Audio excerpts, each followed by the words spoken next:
Pada hari ini saya akan melaksanakan uji kinerja praktik pembelajaran pada mata pelajaran akidah akhlak dengan materi kalimat thayyibah tarjih di Madrasah Ibtidaiyah Simpang Sungai Rengas. Selamat menyaksikan.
Kalimat tarjih ini kalimat thayyibah, ya, kalimat yang dianjurkan bagi kita untuk mengucapkannya. Mari terlebih dahulu kita mengenal apa itu kalimat thayyibah tarjih. Ya, tadi di dalam nyanyian kita tadi ada bila mendapat musibah kita mengucapkan inna lillahi wa inna ilaihi raji'un. Nah, tadi kita nyanyikan bersama, ada di situ disebut bila mendapat musibah kita mengucapkan inna lillahi wa inna ilaihi raji'un. Nah, inilah yang dinamakan dengan kalimat thayyibah tarjih. Ya.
boleh kita berputus asa, harus lebih menguatkan keimanan kita kepada Allah.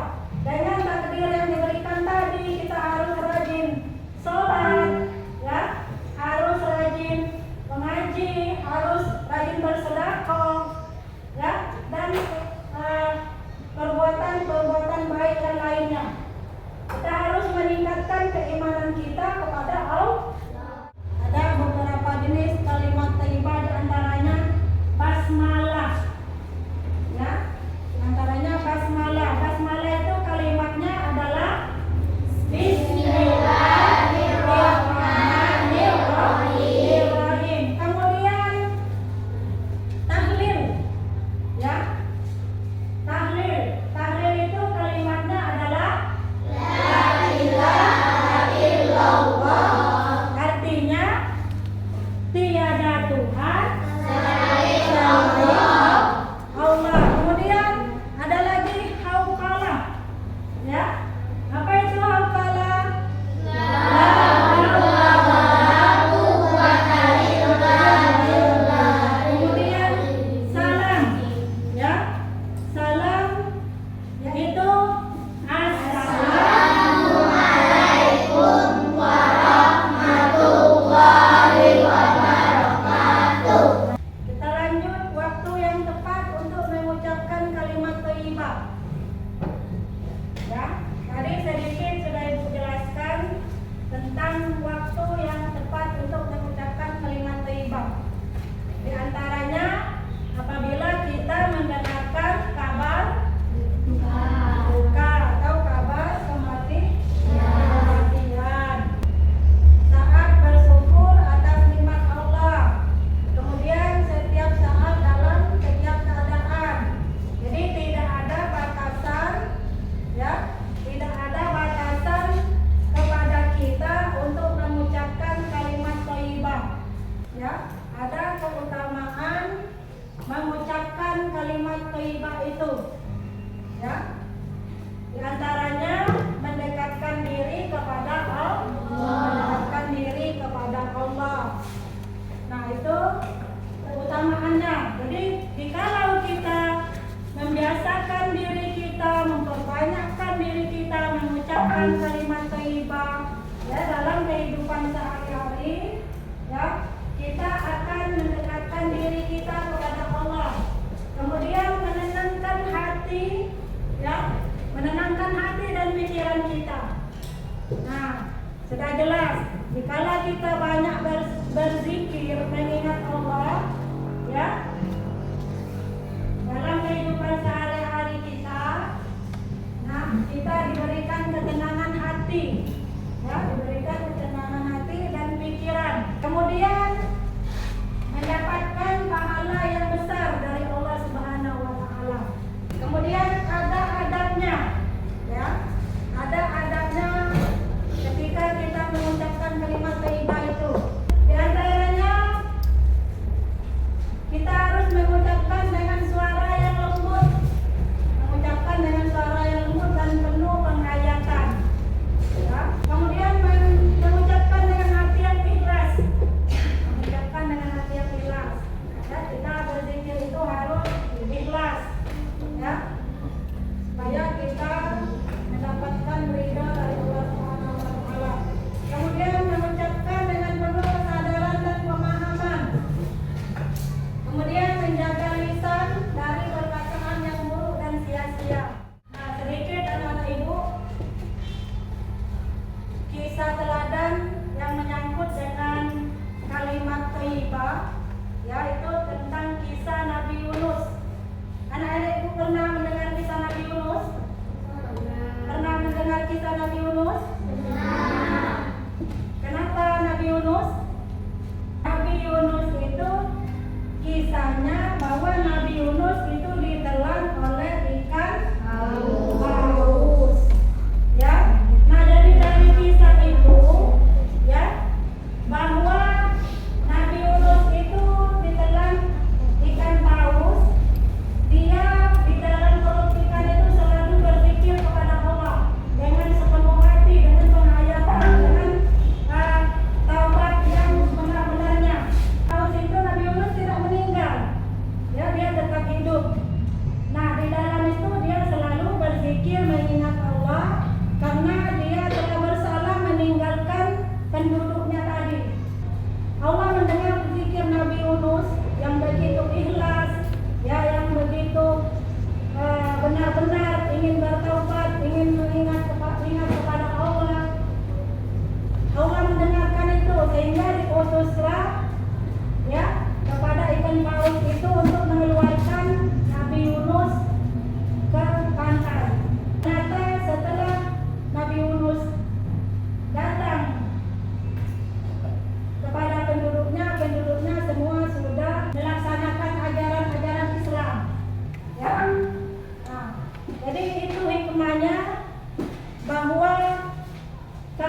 kelompok 2 akan menyampaikan hasil diskusi kami tentang kalimat peribatan. Kejadian apa saja yang mengharuskan kita mengucapkan kalimat peribatan? Jelaskan. Seperti kita mendengar kecelakaan,